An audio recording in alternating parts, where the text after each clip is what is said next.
All right. I mean, this is we're gonna watch ISC, and for me, I think the thing that I want to say about this leading into it is that they've been, oh, this is something we've never shown before. We've never shown it things this early, and so on and so forth. Okay. For me, I thought that they were going to choose something that is uninteresting or not gameplay, and they chose vehicle munching. And I think this is exactly the type of content that we need.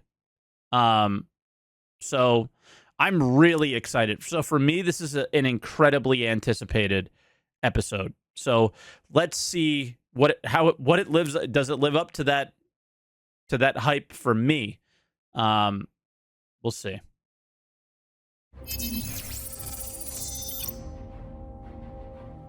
Welcome, everyone, to another episode of Inside Star Citizen, our weekly look at the behind-the-scenes development of what my mother calls that video game Jared's making whenever she explains it to her friends. It's Q3, and if you've been following this show in any of its incarnations for a while now, you know that the road to CitizenCon is a very interesting one for our weekly video content, as we skillfully avoid all the hot topics being saved for the big, now 2-day event, and use that challenge as an opportunity to explore aspects of our development. Bro, I am so sick of this. I'm so sick of that. Like, this hot topics being saved to do something else at another... I don't know. It's a weird one. Element that might otherwise never get a chance to shine. It's an opportunity. The thing is it's a totally natural thing to do for any other game company, because every other game company doesn't do weekly updates like this. This quarter to look at how Rastar is being used to remaster existing UGFs in Alpha 320, to explore racing a little bit, and a new ship that readers of Jump Point magazine and our social media channels probably already know is on its way. And okay, so he basically confirmed that the Fury LX is a racing ship. There you go. Update to Claudius and how it's being used to create even more immersive environments heading your way, and then a spin around the whole VFX department. Claudius is something I've never heard before, so maybe some planet tech, some new planet tech, I guess. To see what they're up to. Yes, Virginia, it's true. Audio there thing? will be fire. Bro, we can do all this and more as we navigate our journey to the big 2 days in October. But up this week, and my reason for sitting here at my desk, dumping just a little bit of SCL into our ISC, is to talk to Torsten and Jacob from the EUPU feature team about the prototyping process, how they test design and programming implementations at the earliest stages, and how it relates to munching, an important component of salvage. Hell yeah. And my nightly routine just 20 minutes before I go to sleep. Torsten, Jacob, how you doing, people? Doing good. I'm fine, thank you. Dude, right, so we are here. I'm sorry, Torsten is a legend. I as stupid of the like, there's so many stupid things that CIG marketing does, community does, Jared does, or whatever, right? But God, man, you feel just in good hands with guys like Torsten. Talking about prototyping process. Before we get into it, give me the top level, just the LinkedIn version answer. What is a prototype and why do we do it? A prototype basically can have several facets in game development, and for us particular, it is always about gameplay, and in this particular case, it is about the technical, the technical problems that we might face and we might have to solve. So for that, we always use prototypes, and playtesting those prototypes is a crucial part in game development, where it is mainly used to prove theories, where the theory is either gameplay is fun, does it technically work, and this is basically what the purpose of a prototype is. Anything you want to add, Jacob? From more of a dev perspective, we tend to take... Yeah, because Jacob's the guy who, like, Torsten thinks it up. Jacob makes it work in the game, right? Is my understanding? What the designer's vision is for gameplay, and then we've got to figure out how can we achieve that Yeah, in Elliot the game. confirms, okay. And just as often, that's not crystal clear from the start, so we have to try a few things and see what technical hurdles might be ahead of us that we're going to have to consider for the full development. So what we're going to do on this week's show, the first of our Q3 shows where things are a little bit different, we are going to look at a feature at the absolutely earliest stage. This is earlier than we've ever shown any feature ever, the prototype phase. What we're about to show you is not going to look good. That's like objectively not true as well. So like they've shown zoos, right? Which is absolutely a prototyping phase, right? Am I dead wrong there? But they showed zoos where they were turning lights on and off, very much like the start of the resource network system. Yeah, homestead. I feel like that they've showed plenty of prototyping things, but maybe not as big of a feature like salvage. But I definitely feel like they've shown lots of prototyping over the years. Yeah, fire propagation, all that stuff, right? It's not going to look pretty. It's going to be weird, poppy, and buggy. So we're just warning you ahead before you take the footage and put it in your YouTube videos. I think like for an ISC feature maybe or something. I don't know. What is the prototype that we're going to I feel like we're used to this. Jacob? We're going to be looking at the prototype for munching, the next tier of salvage. Hell yeah, the idea being we need some way to take apart a larger ship and break it into little pieces so that you can then pick it up in your salvage ships, gain some material from that, and you'll be able to sell that later. But we're going to be looking at just the breaking a ship apart phase, which is what we're prototyping here. All right, so I got it queued up here. Let's take a look at this here. So obviously this is a vulture approaching a gladius. Yep. So for the prototype, we've added in a new munching mode, sub-mode to salvage. So all of that hull scraping UI has disappeared. And we're going down to just what we need for this prototype, which is the ability to break apart a ship, which at the moment is going to look exactly the same as if you blew it up with your guns, but I like this. In future, that would look rather different. What's happening right here? I see the bar filling up on the left, okay. But nothing's happening with the ship. Yeah, so this is the placeholder for the actual gameplay that would happen here. The design will have some actual gameplay for what you have to do as a player to break the ship apart. But Okay, I really like that already, is the putting the ship, because a lot of people may not have seen the concept of the original vulture, but do you see all these red lines here? Essentially, those were a bunch of shields or like tractor beams, but they also kind of looked like cutters that were breaking down big pieces of metal into smaller and smaller and smaller pieces, and then they were going into the ship just under the cockpit, and that's where it was turned into some sort of maybe RMC or something like that, right?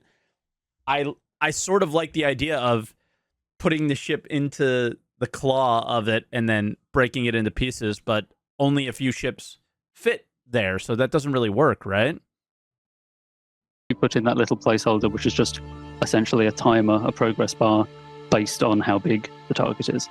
And that is actually on purpose, because the question that we are asking in this prototype are more technical. That means that we shouldn't focus on the gameplay aspect, so we should he's keep breaking the down gameplay more pieces as minimal or as simple as possible, and then so that we can fully focus on the technical bits of the prototype. Okay, so we saw it broken into some, what looked like normal debris, but now we got to break it into smaller munchable stuff. So we'll go back to the video here. So breaking it into normal debris is stuff that you've seen before, but when we have this bigger part, it doesn't come apart into more pieces naturally. So in this prototype, God, it's coming in. It's going in. Just deleting the thing and replacing it with loads of tiny little placeholder pieces to act as the munched apart debris. What you're But dude, look at the collision and all. I see so many problems already. Also seeing is a prototype for how you will get those pieces into your cargo, which is a little suction field. It grabs those little pieces, drags them towards the grinder in the mouth of the Vulture, and from there they're converted into cargo. Those little pieces that we saw are obviously not arted and everything. I want to remind people again, we've literally never shown anything in a prototype phase before, so forgive me for reiterating this 2 or 3 more times before we're done here. This is design. Bro, does this look any okay, did we not see like the new quantum travel in a prototype form at CitizenCon? Have we not seen capacitors in a prototype form in ISC? Like, what is he talking about? Like, what is this dude talking about? We have seen so many things in a prototype phase so many fucking times. The whole game is a prototype. What is he talking about? That is the only negative that I have about here, is that he is being somewhat like weirdly defensive about this. Like, this is somehow going to become a problem. And people are going to say, oh my God, this is terrible. Look at how bad this looks. Bro, everything you have shown for years looks this bad all the time. Art, just what do you mean? Small pieces to represent the kind of the mass and the size of stuff that we might be using. It's even worse. It's Coda art. Yes, indeed. This is the programmer equivalent of a white box test, where I'm not even qualified to make white boxes, so I just rip off other assets that I found in the engine and just slap them together. That's what this is. And obviously, here's my only gripe from what I've seen so far. This is a test to see if it's going to be fun or not, too, right? Is like the ship goes up to something, and it takes a certain amount of time to break it into pieces, right? Part of me feels like we have all the pieces to the puzzle of going up to a ship, flipping some sort of a switch on our helmet. Maybe we get a special helmet for this. And we have the perfect breach charge assets with the mining gadgets, place them on the ship, and break them into those larger pieces, and then maybe break down into the smaller ones. The only thing that weirds me out right now is ship gets close to other ship and it breaks apart. How is that going to work with all the ships in the game? Is the only thing that just sticks out to me that is just not making a whole lot of sense. But I also think EVAing around a ship and placing so many charges on like big ships is like time consuming, maybe not that much fun as well. So I don't know, but I know that the one thing that's just giving me weird vibes is the strolling up to a ship and seeing it break down. I can't comprehend how they would make that work outside of using lasers. Right? Which I don't think we want to do here. Without being I know I don't want. I shouldn't speak for anyone else.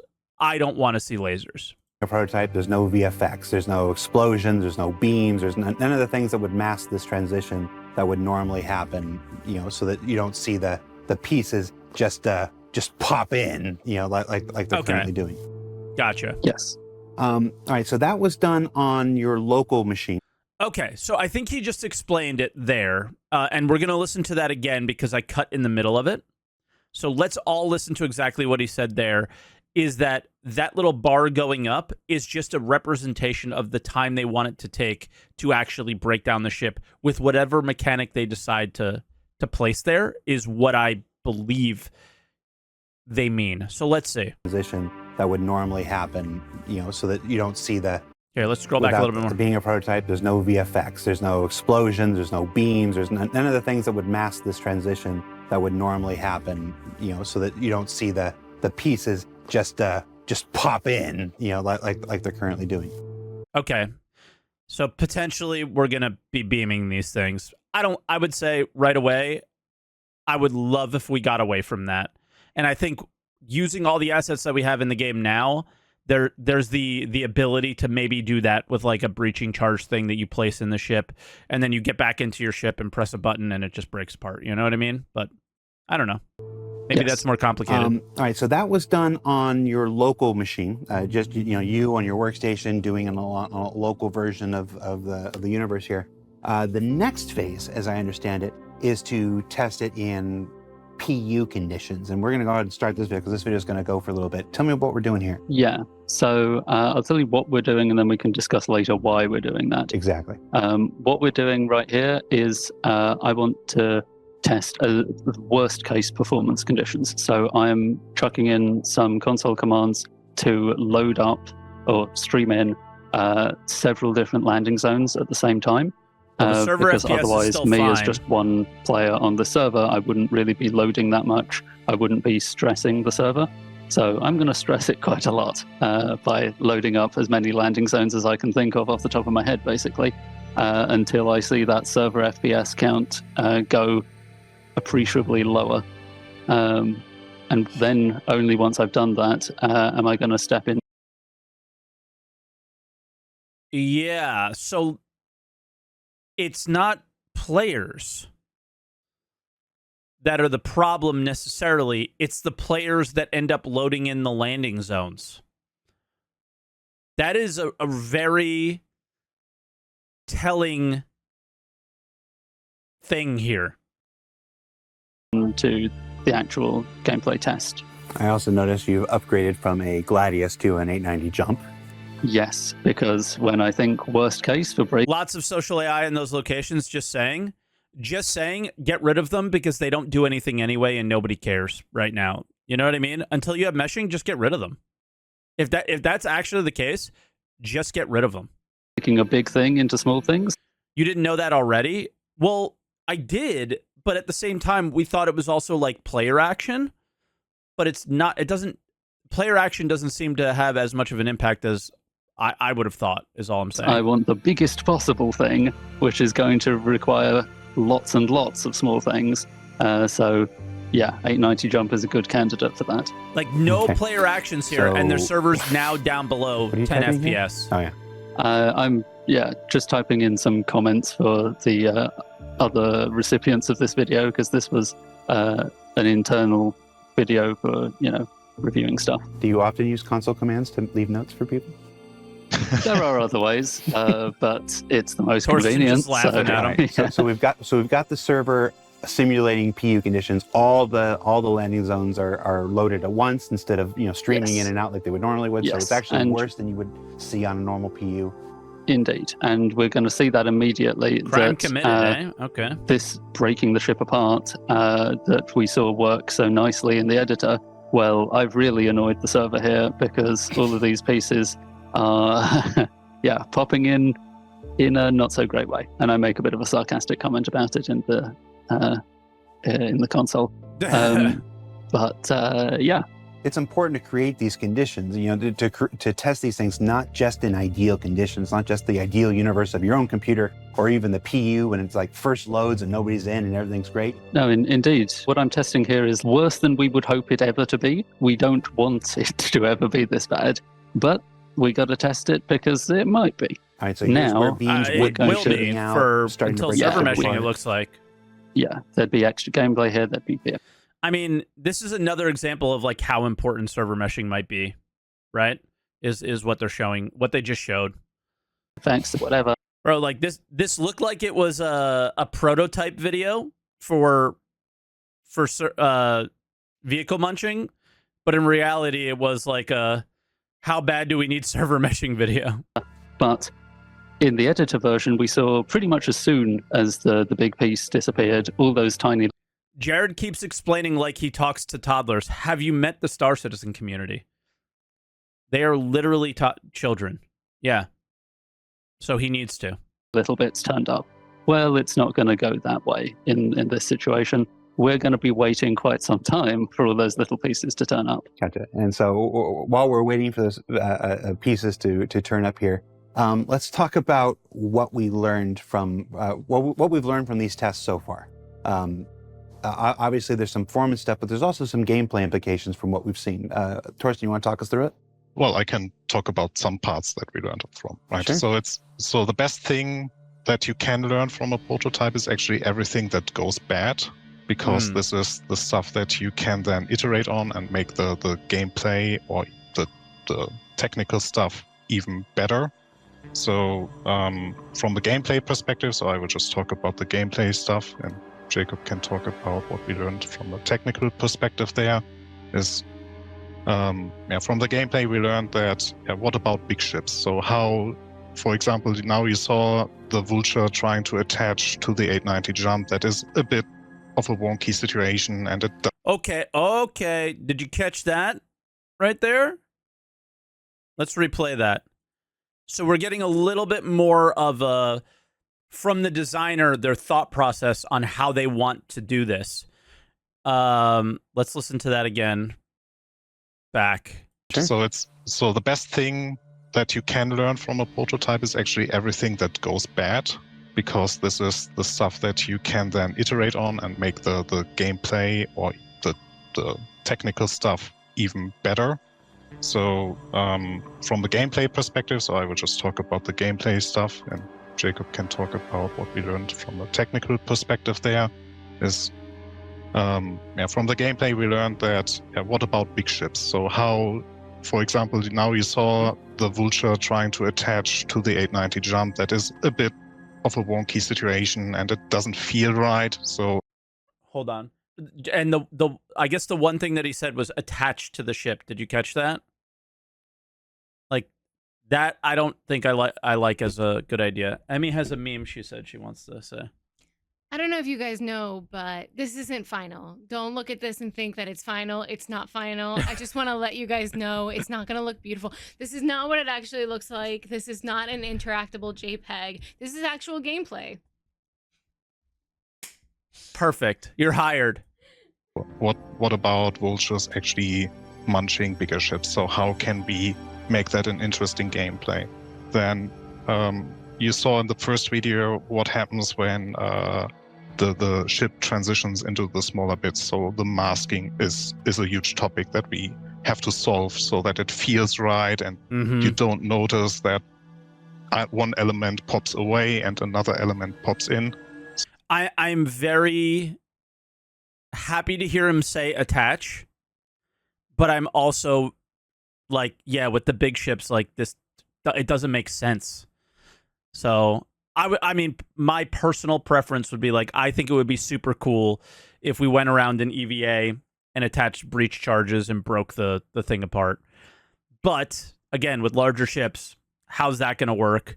I think you run into the same problems. I would love to get away from beam lasers at all costs with this style of gameplay, right?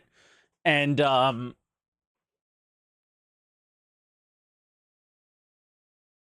yeah, like I keep thinking of like soft death versus hard death, and you know, does it make sense? I don't know, man. I don't envy this situation, because this has an opportunity to be an incredibly fun, incredibly engaging little piece of gameplay. Right?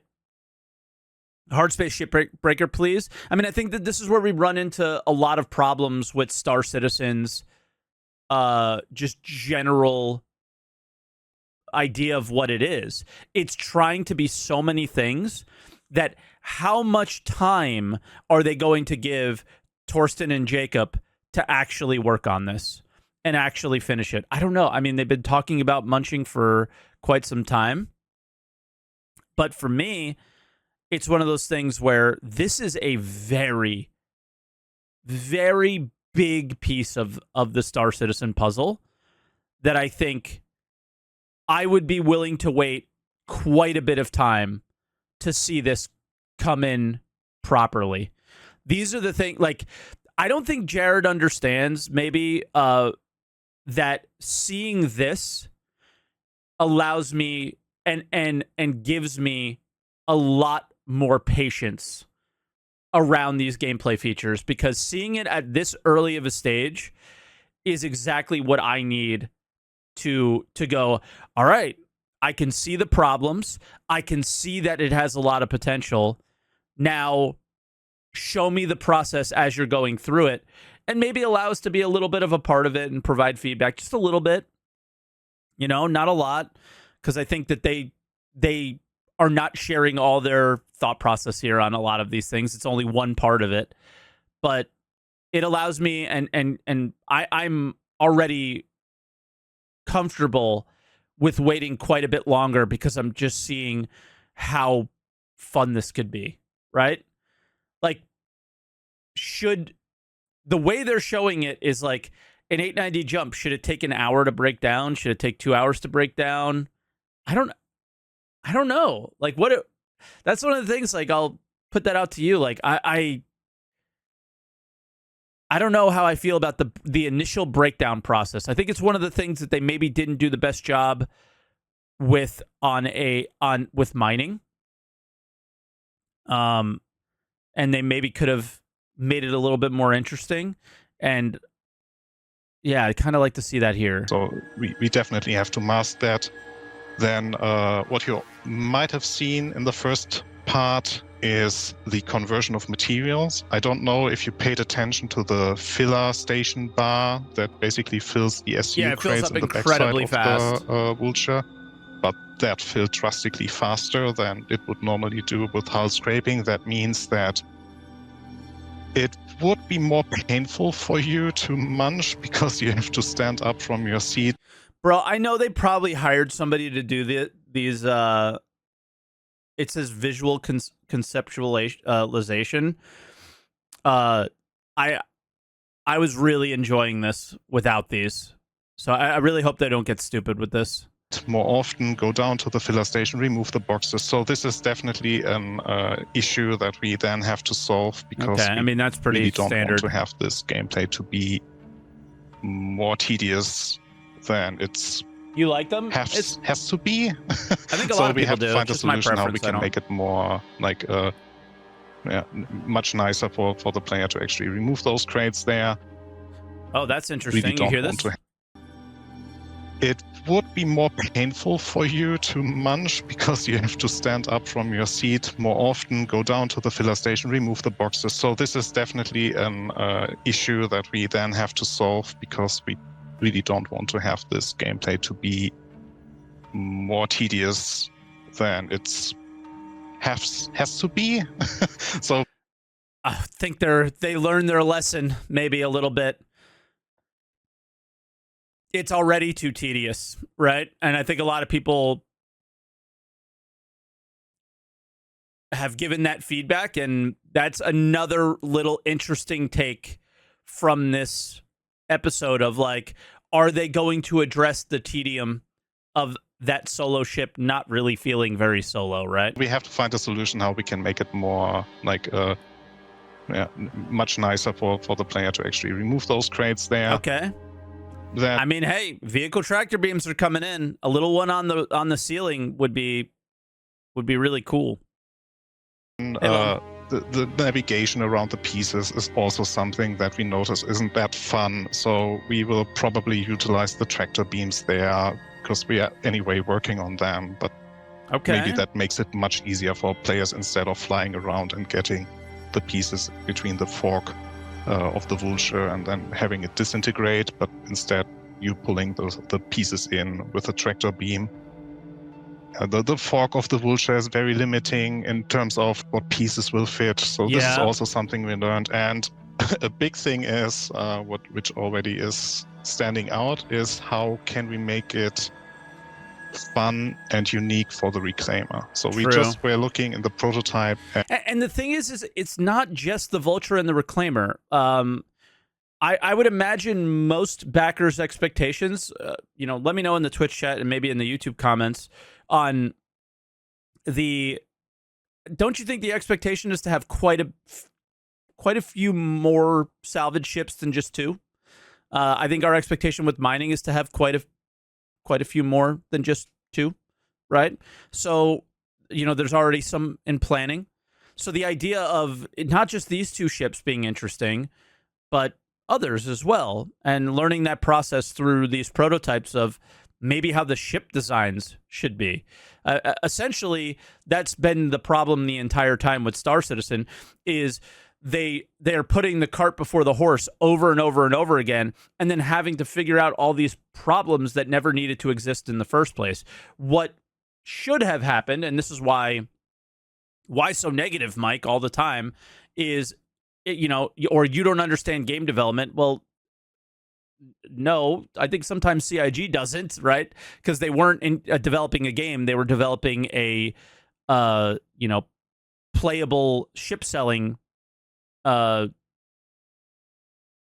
advertisement, right? So here is a game that can support this huge ship that you could fly around in, is all they really cared about. And the problem with that is that what they should have done is figure out what vehicle munching is and how fun it could be, and then design the ships around the game design, right? To utilize that and make it as fun as possible. Now they're figuring out the problems with the ships that they already have. So no matter what, the mining ships that come after these mining updates, the salvage ships that come after these updates, combat ships, everything are always going to feel better because they have more information and have a better understanding of how to make it really fun, right? So for me, it's the most important thing is figuring out the gameplay and making that as fun as possible. And these two ships are the most irrelevant for it, and it's about making it as good as possible for whatever comes next. At the Vulture. That's how I feel. The big question that our team was asking in the end of that prototype they won't do was that, okay, how can we facilitate the claw and the uniqueness visuals, or the uniqueness in general of the Reclaimer, to actually facilitate that gameplay and have it stand out and be meaningful and fun. All right, so a lot of gameplay. A lot of gameplay implications from just that little prototype.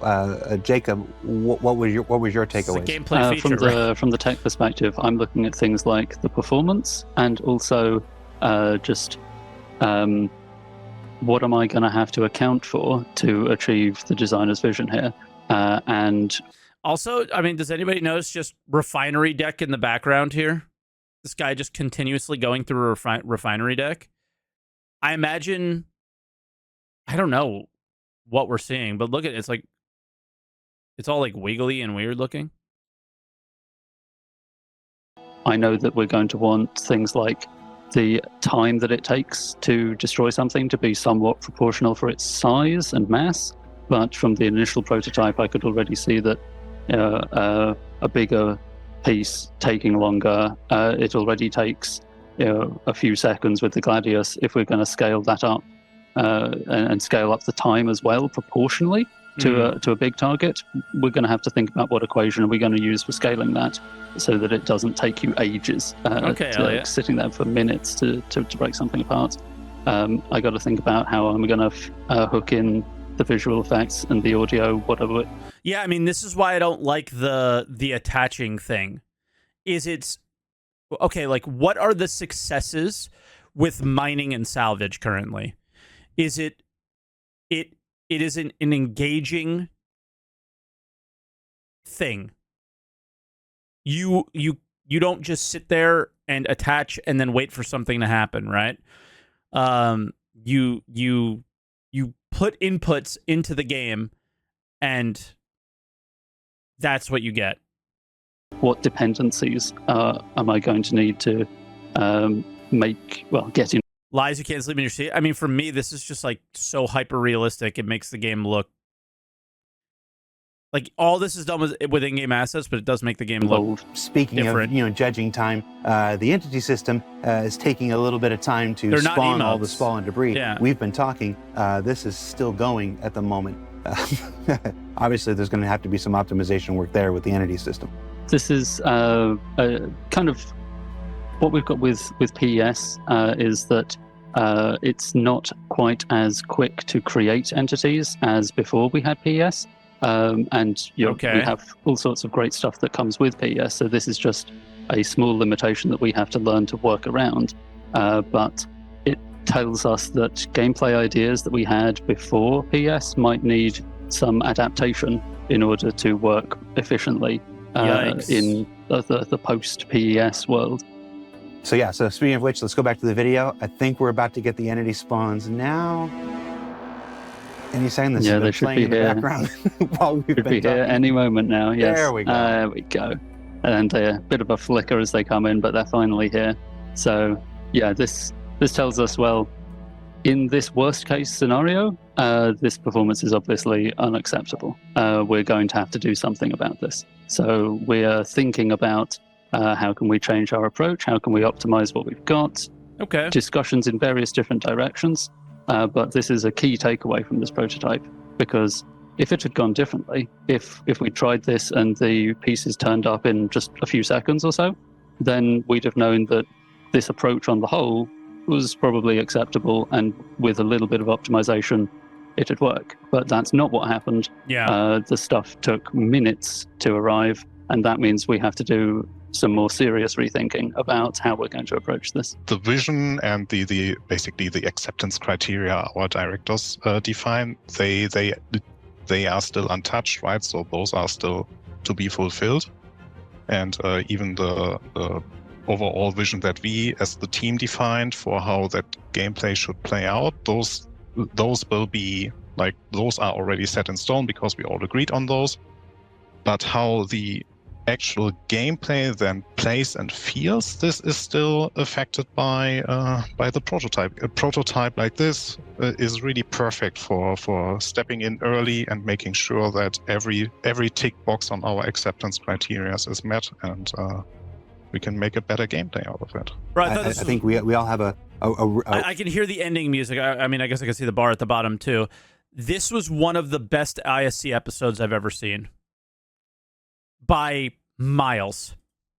a real desire and responsibility towards testing these things. This is often what we and need. as early More and of under this. as much duress as possible as we work to stabilize the PU and make it a more enjoyable experience. Except the going AC forward. ones. No, So, those were- Torsten, Jacob, thank you for hanging out with us today. Thank you very much. Thank you. Bye. Bye-bye. They showed, and it was, instead of what are some of the best ISC episodes in the past? What would they be? They would be sprint reports. In my opinion, again, all my opinion, right? My favorite episodes in the last 6 months to a year were the sprint report episodes. They were incredibly gameplay focused and showing the things that they're currently working on, basically taking a monthly report and visualizing it. This took a thing that they were doing in the monthly report, visualized it, and did a 15-minute talk about it and show and tell. And this is what we need, as consistently as possible, for as many features as possible, all the time. And then the next time they go through this, we could see how they took this raw, rough thing, learned from it, made it more interesting, made it more fun, or less, in some people's opinion, I'm sure.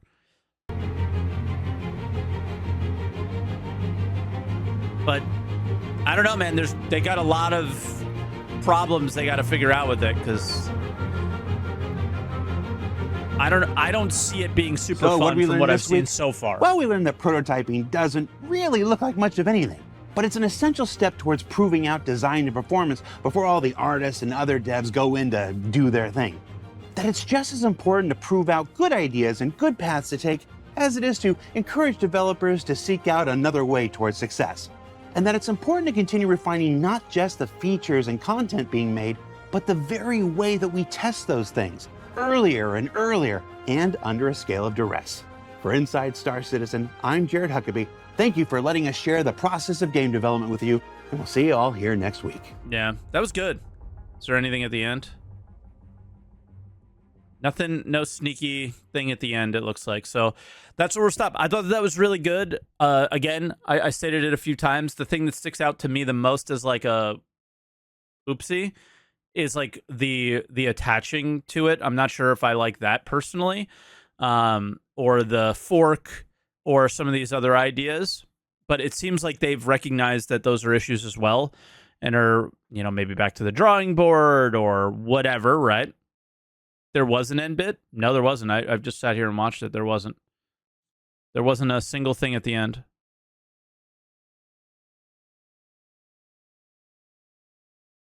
Maybe they took it out, but I don't have it. Anyway, the yeah, I don't care. Standing out doesn't matter. The again, the thing that for me, yeah, we saw the claw at the end, but that was it.